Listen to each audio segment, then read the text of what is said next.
Fala galera, chegando mais um dia colocando pressão. Vamos aqui mais uma aula de número 21. A gente está usando aqui uma Bíblia diferente. Pelo menos essa Bíblia aqui que eu estou usando é a NTLH. É uma nova tradução da linguagem de hoje. Então é um pouco diferente.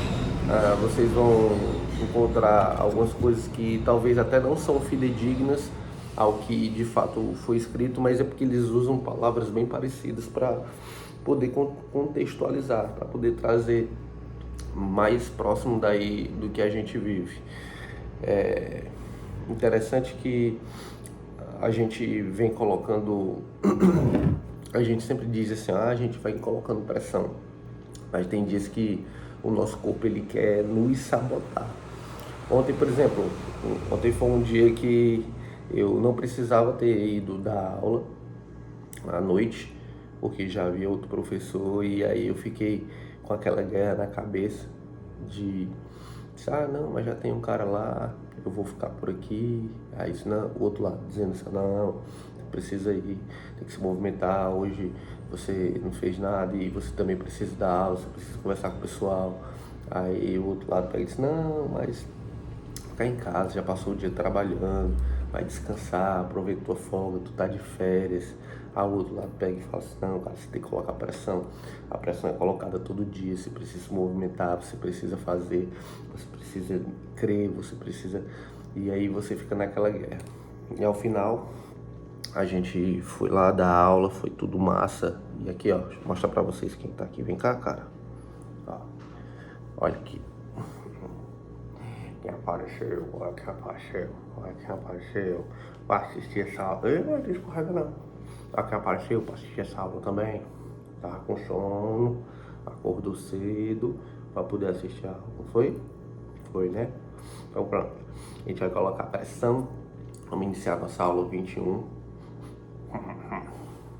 Aula 21. Prepara aí. Ele começa assim, ó. Para o Senhor Deus controlar a mente de um rei é tão fácil como dirigir a correnteza de um rio. Pessoal, tem pessoas que eu não sei se... Cara, eu creio que não é pela ignorância, porque são pessoas que a gente diz assim, são passadas na casca do alho. São pessoas já tem uns anos aí de carreira, uns anos de estudo, e aí eu creio que não pode ser por ignorância. As perguntas assim, ó, para o Senhor Deus controlar a mente de um rei é tão fácil como dirigir a conversa. Um rei, nem existe mais rei. Hoje a gente pode interpretar a sua vida como um reinado, é o seu próprio reinado. Hoje você pode ser um rei porque você começa a governar as coisas que estão ao seu alcance. O rei, a função do rei era governar. A função do rei era julgar, a função do rei... Enfim, a função do rei era isso, era essa. E essa função é a que você faz na sua vida. E se você tiver uma vida bem administrada, você exerce um reinado, é óbvio. E aqui ele diz assim, ó, para o Senhor Deus controlar a mente de um rei é tão fácil como dirigir a correnteza de um rio. Existe uma passagem, nesse mesmo livro aqui que eu tô lendo, que diz que os reinados, esses cargos de autoridade são concedidos por Deus. Ou seja, se ele concede um cargo, a vontade dele é de estar lá, que essa pessoa, esse ser estejam lá. Então, todas as vezes que ele diz assim, para o Senhor Deus controlar a mente de um rei é tão fácil como dirigir a correnteza de um rio. Ou seja, dirigir correnteza de rio. O rio nasce em cima e segue até um encontro com o mar. Ou seja, aquilo ali é fluido, aquilo ali tem uma força, aquilo ali tem uma vida. Tudo que consegue tá ali lado a lado com o rio, margeando o rio, tudo aquilo ali é repleto de vida, porque água, animais vêm e bebem água, plantas, pássaros, árvores, tudo aquilo ali é preenchido através da vida de um rio. É por isso que aqui também ele traz uma metáfora chamada rio, quando ele diz assim, ó, irão fluir rios de água, de águas vivas, ou seja, é um rio aquilo que traz vida. Rio, tudo aquilo ali que você oferece para outra pessoa é um fluir de um rio de água viva. Você traz vida, você entrega vida. E aqui ele fala sobre o reinado, né? A mente de um rei. Quem tem a mentalidade de um rei, ele tem uma mentalidade totalmente diferente de outras pessoas. Eu costumo dizer aqui, principalmente para as pessoas que me ajudam, que elas têm uma mentalidade de dono, porque se você tiver mentalidade de dono, você consegue galgar posições e, enfim, no fim, você não vai mais estar lá naquela posição, porque a mentalidade que você tem é de dono. Se você tiver mentalidade de algo, você vai se tornar esse algo. Aquilo que a sua mentalidade for fornida, é aquilo que você vai se tornar. Não tem como a sua mentalidade ser voltada para algo e você não ser esse algo. É antinatural, é contra a natureza. Então, se você estiver trabalhando, se você estiver numa empresa e se você tiver uma mentalidade de governo, se você tiver uma mentalidade de gerência, se você tiver uma mentalidade de dono, se você tiver uma mentalidade de empresário, você vai passar pouco tempo ali. Esses dias eu tava analisando, e aqui perto da minha loja existem outras empresas. Vou até ajustar a câmera aqui, peraí, poder ficar confortável aqui e falar com vocês. E aqui perto da minha loja tem outras empresas. Não tô gostando porque tá cortando aqui minha cabeça. Deixa eu ver aqui se eu consigo. Opa, aqui. Melhorou? Melhorou. Então, aqui perto da loja, focou. Aqui perto da loja tem outras empresas. E é interessante porque eu fico com vontade de aprender mais sobre o negócio. Por exemplo, tem um negócio aqui que é de... O cara pinta tecidos, não de pintar, mas ele tem uma máquina onde ele estampa tecidos. E aí eu achei interessante, sabe? Porque ele faz um game, não é que ele tem a máquina, mas ele é o atravessador. E aí ele pega de outro lugar e vai rodando, vai fazendo isso para outras pessoas. Ele pega em quantidade e vai fazendo. E é bem interessante. Eu gosto desse lance de trabalhar principalmente com blusa, não nem short, mas com blusa. Ter uma marca, de colocar uma marca, uma pegada. Eu tenho várias ideias de estampa, eu gosto disso, eu acho legal. E inclusive eu tinha comprado essa máquina, cara, não tá focada isso aqui. Parece que não foca, né, a imagem. Eu tinha comprado uma máquina, que é uma máquina térmica para poder estampar. E aí esse foi o primeiro passo que eu dei. Depois eu vou avançando aí, né, nessa minha ideia. Mas enfim, onde é que eu quero chegar? É que uma pessoa que tem uma mentalidade de rei, ela entra num negócio desse, ela trabalha, ela serve. Isso aqui não tá legal. Ela trabalha, ela serve, ela ajuda, ela entende como se funciona um negócio, e aí depois ela vai e monta o dela. É simples. Eu digo que é simples, mas não digo que é fácil. Ser simples é uma coisa, ser fácil é outra, totalmente diferente. Então, isso também é tido ali pelos judeus. Os judeus, eles têm essa fama de ser um povo, ganhador de dinheiro, né? Quem é o judeu, um cara que carrega uma fortuna com si, mas eles também seguem princípios, e um dos princípios está nisso. Você entra num negócio, você aprende e depois coloca o seu. Esse é o princípio. Quantas pessoas não fizeram isso? Aprenderam a fazer e depois colocam o seu. Antigamente, as profissões eram voltadas para famílias. Existia aquela família fechada e o pai fazia aquilo, depois passava para o filho fazia, depois para o neto, e enfim, ia. Mas hoje, com a informação, com essa vasta informação que a gente tem, você consegue fazer qualquer coisa. Qualquer coisa. Basta você querer, ter vontade, ter a mentalidade disso, como eu falei para vocês. Mais na frente ele diz assim, ó: se você pensa que tudo o que faz é certo, lembre que o Senhor julga as suas intenções. Cara, isso aqui é muito bom, porque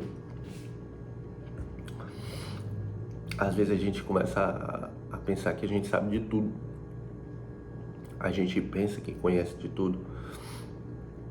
E isso a gente se coloca num lugar muito perigoso, nesse lugar de achar que sabe.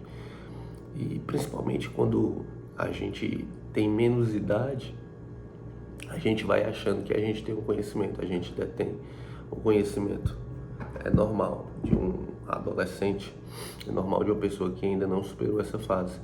Tem pessoas que são adultas e se comportam e pensam igual adolescente. E isso é uma armadilha que você arma para si.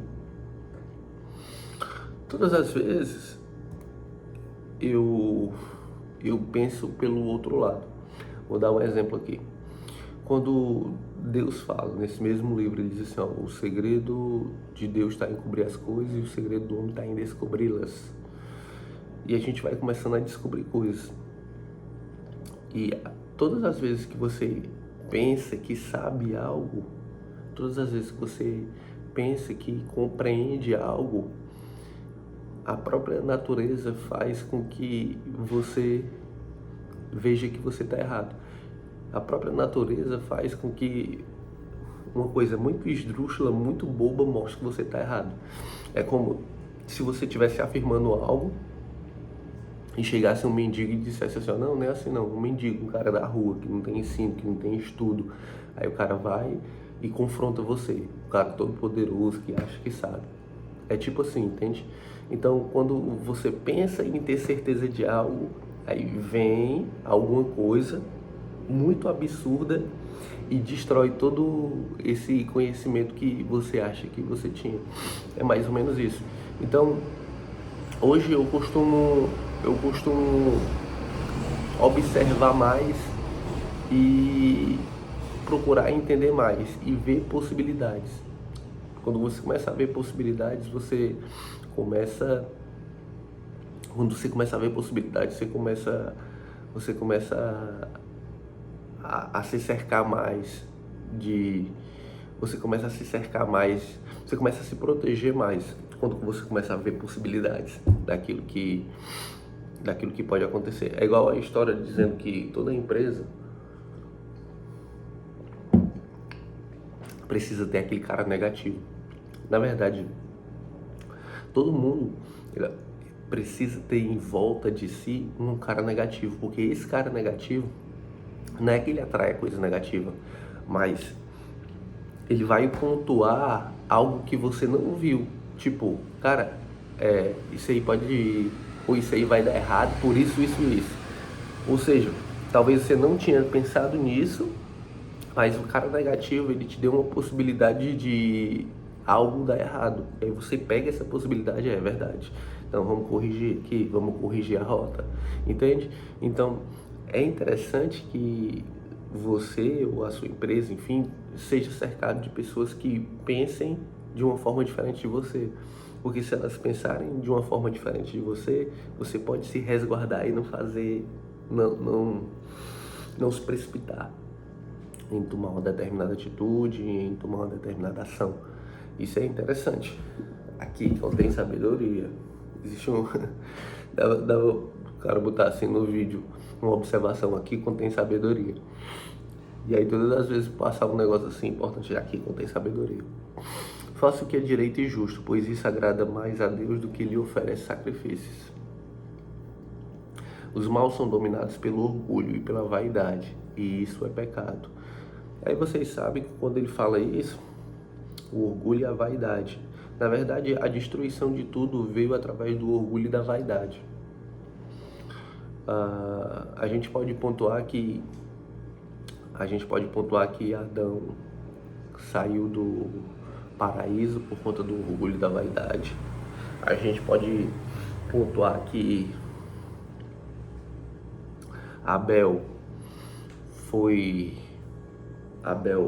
a história de Abel e Caim foi por conta de vaidade. A gente pode pontuar que a Torre de Babel, construída por Nimrod, foi por orgulho e vaidade. Quando você começa a pontuar os orgulhos e as vaidades, você percebe que é a causa de destruição de tudo, de qualquer coisa. Sempre começa por orgulho e vaidade. Lúcifer caiu do céu por orgulho e vaidade. Tudo através do orgulho e vaidade. Então, se você estiver munido dessas duas coisinhas aí, se desapega logo disso. Sai logo disso. Que é o principal motivo de queda de pessoas. Ele diz assim, ó: quem planeja com cuidado tem fartura, mas o apressado acaba passando necessidade. A riqueza que é ganha desonestamente acaba logo e é uma armadilha mortal. A gente vê a todo momento. Eu acho interessante a mente humana em achar que uma coisa errada vai dar certo. Às vezes o cara vai fazendo e dá certo a primeira vez, dá certo a segunda, mas um dia vai dar errado. Algo que tem a possibilidade de dar errado, um dia vai dar errado, isso é óbvio. Não tem como fugir disso, isso é um princípio. Se tem possibilidade de dar errado, vai dar errado. Eu me lembrei de uma história de um colega meu, que trabalhava comigo na praia, e aí ele estava traindo a esposa dele, e ele perguntou, né? E eu respondi, cara, se isso tem a possibilidade de dar errado um dia vai dar errado. E tem 3 possibilidades de acontecer. Você deixar a sua esposa, que essa não é a correta, de você ficar sozinho e de você ficar só com a sua esposa. Tem essas 3 possibilidades. E depois de um tempo aconteceu que ele largou a mulher. A vida toda destruída. Então, aqui, quando ele fala assim, a riqueza que é ganha desonestamente acaba logo, é uma armadilha mortal, isso é óbvio. São coisas que cegam a pessoa. As coisas cegam as pessoas. Porque achar que algo de errado vai dar certo, mas não pode. É antinatural. Tô falando essa palavra pela segunda vez. É antinatural. Não tem condições. E se você for minimamente inteligente e se você pelo menos tiver disposição para poder correr atrás e ganhar o seu dinheiro, você não se mete em coisas desse tipo. Às vezes é preguiçoso que quer ganhar dinheiro fácil e acaba fazendo coisa errada. E às vezes até gente ignorante, por falta de instrução, acaba fazendo coisa errada. Às vezes a pessoa deixa de assistir um vídeo tão simples como esse e acaba fazendo coisa errada, porque não escuta alguém falar. Às vezes você sabe que vai dar errado e mesmo assim ainda faz, porque falta de alguém falando. O simples ato de falar parece que abre a sua mente. Você sabe, mas falta o ouvir. Essa é a verdade. E aí quando você ouve um negócio desses, ixi, cara, é verdade, eu não vou me meter nisso. Só que tem um problema. Você escuta, e aí depois de um tempo parece que aquilo ali vai se apagando da sua memória e você torna a fazer besteira novamente. E a gente precisa encontrar uma maneira de tornar isso vivo. E a maneira de tornar isso vivo É aplicando, é fazendo, é através da ação. Tudo que você quer deixar vivo na sua mente, você precisa repetir, você precisa fazer, você precisa ensinar. Essas são as maneiras. Não tem outra maneira de você deixar algo vivo dentro da sua cabeça. A sua cabeça precisa estar repetindo algo direto. Você precisa fazer novas conexões aí dentro da sua cabeça. E essas novas conexões são feitas através do ensino, através da prática. Os maus são destruídos pela sua própria violência, porque se negam a fazer o que é direito. Aqui nesse versículo 7 está até marcado aqui, ó. Versículo 7, ele está marcado. Ele diz assim, ó, os maus são destruídos pela sua própria violência, porque se negam a fazer o que é direito. Às vezes, pessoal, a gente quer aplicar a nossa própria justiça. E a sua justiça, como diz, aqui, ele é um trapo de imundícia. A sua justiça, vou falar aqui de novo para vocês entenderem. A tua justiça é um trapo de imundícia. O que é um trapo de imundícia? Um molde usado, um absorvente usado. Isso é um trapo de imundícia. E a tua justiça é igual a isso. Às vezes a gente quer aplicar a nossa justiça. A gente vê muito isso no trânsito. O cara dá uma buzinada no outro como forma de aplicar a justiça dele. Eu estou repreendendo você.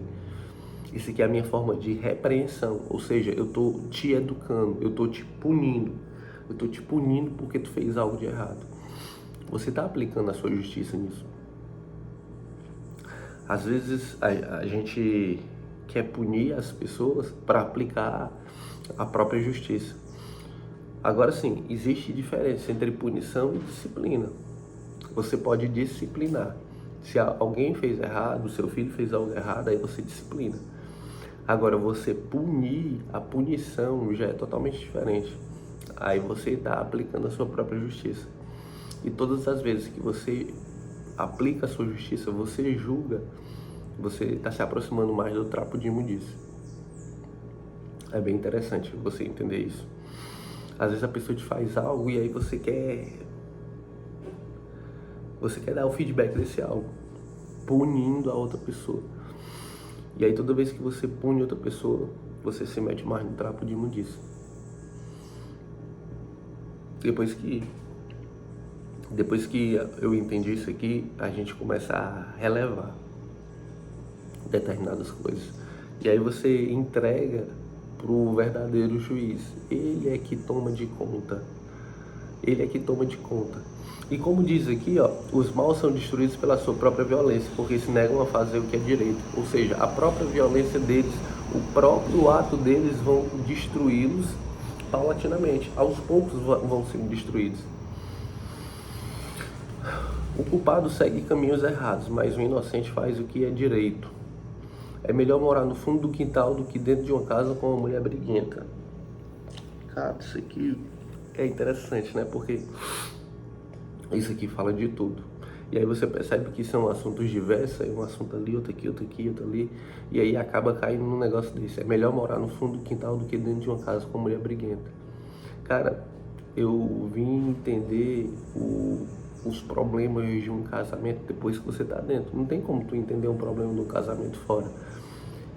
Porque a partir do momento que você acha que entende estando de fora, isso é só uma crença. Quando você transforma a sua crença em fato, aí você tem know-how, aí você tem munição suficiente para poder dizer, agora eu entendo. E aí eu comecei a entender porque vários casamentos eles dão errado. Eu comecei a entender porque as pessoas elas acabam se separando. E o mais interessante é que as pessoas acham que separar, o ato de separar e estar junto de outra pessoa significa que vai mudar. Vai mudar porque é outra pessoa, vai mudar porque está no início. Mas os problemas eles vão acontecer de forma diferente, porque o relacionamento não era o problema era a pessoa. Na verdade, o problema é você. Então, sempre você vai ser o problema e não importa quantas vezes você mudar. Se você não resolver você que é o problema, sempre vai dar errado. Mas eu conheci um cara que que separou tantas vezes e depois encontrou uma pessoa que deu certo? É porque ele mudou. A verdade é essa, ele mudou. A gente atrai pessoas que carregam a mesma energia que a gente carrega. Então, você vai passar uma vida toda atraindo pessoas desse tipo, a não ser que no decorrer da sua vida você mude. Mas se isso não mudar, você vai sempre se aproximar de pessoas que carregam a mesma energia que você. E se você for uma pessoa mal, todos os seus relacionamentos vão dar errado. Todos os seus relacionamentos vão dar ruim. Isso é uma matemática exata. Não tem como. E o mais interessante é pessoas acharem que terminando o relacionamento vão resolver a situação, vão resolver o problema. Não vai. Não vai. E o interessante é que pessoas se aproximam de pessoas e mantêm um relacionamento com essa energia parecida, e aí ao longo do tempo isso tem que ser consertado para você não separar, porque você tomou uma atitude errada, que foi manter uma relação com uma pessoa que tinha a sua energia no início e depois você mudou e essa pessoa permaneceu. Ou seja, você tem um problema agora para resolver. Porque você iniciou um relacionamento que era com o seu eu passado e agora você mudou. E como você mudou, você também vai ter que dar a mesma essência, você vai ter que dar aquela mesma água que você bebeu para a pessoa que não conseguiu acompanhar você. Isso é um problema que você tem que resolver. E um grande problema, porque quando você abre os olhos e enxerga onde você se meteu, você vai ter que gastar energia, você vai ter que gastar dinheiro para poder sanar isso aí. E o que as pessoas fazem? Ou a maioria das pessoas fazem? Abandonam. Porque não querem gastar energia, não tem paciência e acaba destruindo um relacionamento, acaba destruindo uma família, acaba destruindo tudo. Entende? Toda separação, ela carrega dentro de si destruição. Toda separação carrega dentro de si destruição. Ou seja, todas as vezes que você inicia algo, tem um relacionamento e você separa, você está destruindo. Você destrói a família, você destrói o patrimônio, você destrói tudo. É por isso que esse pessoal esquerdista, eles têm raiva de família, porque família é resultado de construção de algo. Família é resultado de construção sólida de patrimônio, família é construção de pessoas fortes. E quando você tem a figura materna e paterna dentro da sua casa, você consegue ter pessoas fortes, você consegue ter pessoas resilientes. Isso com a educação, isso com o treinamento. É bem interessante a gente conversar isso aqui, que aí a gente se alonga, mas é um assunto bem bacana que a gente precisa conversar mais. A gente está chegando aí no tempo, já são aí quase 30 minutos de vídeo, a gente vai fazer uma oração para a gente fazer o fechamento. Esse versículo aqui, na verdade esse capítulo aqui de Provérbios é bem interessante. Espero que vocês continuem e leiam para poder entender mais o que se passa através da cabeça humana. Beleza? Vamos lá, respira. Mais uma vez, respira. Pai, te rendemos graças pela tua bondade, pela tua misericórdia e por ouvir a nossa oração. Obrigado por mais um dia, obrigado pela saúde, obrigado pelas decisões tomadas, por estar aqui buscando a tua sabedoria, buscando o teu conhecimento. Que as nossas mentes consigam fluir, assim como um rio de águas vivas, águas fortes, caudantes. A gente possa acessar a tua sabedoria e que seja como um rio, onde a gente consiga levar vida, a gente consiga levar a tua palavra onde quer que a gente passe. Obrigado por nos cercar de pessoas que são capazes de nos alertar, mesmo tendo visões negativas. Obrigado por mudar essa energia, Obrigado pela transformação, pela metanoia. Obrigado, Senhor, por abençoar e derramar a tua graça sobre a minha família. Obrigado pela resolução de problemas. Que cada um de nós seja um resolvedor de problemas, onde a gente não se furte, onde a gente não se esquive de resolver e solucionar problemas. Deus abençoe a semana em nome de Jesus. Amém. Vamos colocar pressão. Tamo junto. Valeu.